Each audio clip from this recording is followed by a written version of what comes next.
Have you ever bought a tool for some job around the house and it's just completely wrong for the task? Oh, all the time. But you keep it, right? You throw it in the garage, and then, I don't know, years later, you realize it's the only thing that works for some new project you hadn't even thought of yet. I mean, that's pretty much the life story of the equation we're talking about today, isn't it? It is a classic happy accident. Today, we're diving into some physics papers from way back in 1926. We've got Schrödinger, Klein-Gordon, and we're looking at how an equation that was seen as a failure for, 80 years? At least. Ended up becoming basically the prophet of modern particle physics. It's a great story about how being wrong is sometimes just being right about a question nobody's asking yet. Okay, so let's set the scene. Mid-1920s, quantum mechanics is exploding.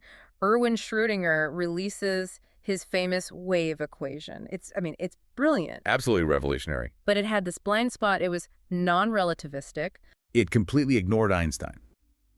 See, Schrödinger's math, it treated time and space as totally separate things.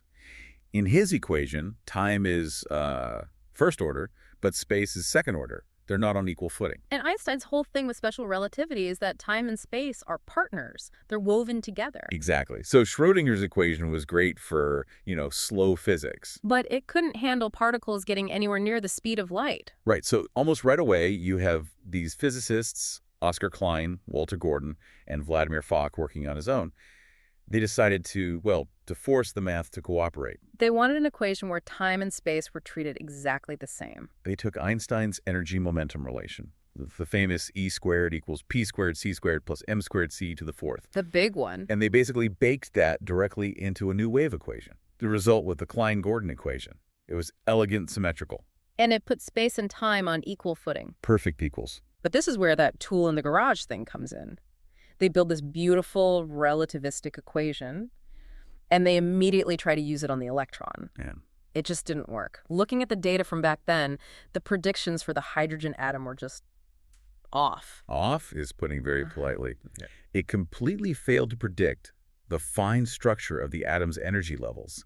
The patterns were all wrong. And the culprit was spin, right? Yeah, spin. The Klein-Gordon equation is for a particle with zero spin, a scalar particle. But electrons are spin 12. So you can't describe a spinning top with math that's designed for a perfectly smooth stationary ball. You can't. So Paul Dirac comes along, writes his own equation, which does account for spin, and boom, everyone moves on. Klein-Gordon gets put on a shelf. Historical footnote. A classic case of the right tool for the wrong job. Which, actually brings us to our sponsor, Embersilk. A very smooth transition. Well, because in business, you can't just throw a generic solution at a really specific problem. If you're looking into AI for training or automation or custom software agents, you need the precise tool. You don't want a spin zero solution for your spin 12 business challenge. I like that. So check out embersilk.com to see where AI agents could actually make an impact for you. All right, so back to our equation on the shelf. It's just sitting there for decades. Decades. Until the standard model of particle physics really starts taking shape. And physicists realize that while particles like electrons have spin, there should, theoretically, be particles that don't. Scalar fields. Which is exactly what the Klein-Gordon equation describes. It describes spin zero particles. The problem was, for a very long time, we'd never actually seen a fundamental particle with zero spin. It was all just theory. Until July 4th, 2012. Ah, yes. CERN. The discovery of the Higgs boson. And the Higgs is the first fundamental elementary particle we have ever found that has zero spin. So all of a sudden, this failed equation from 1926 is the only math on the books that can accurately describe one of the biggest discoveries of our lifetime. It fit perfectly. And there's another really cool layer here. Schrödinger's equation gives you a probability, but Klein-Gordon gives you something that could be interpreted as charge density. Which means it allows for both positive and negative charge. Exactly.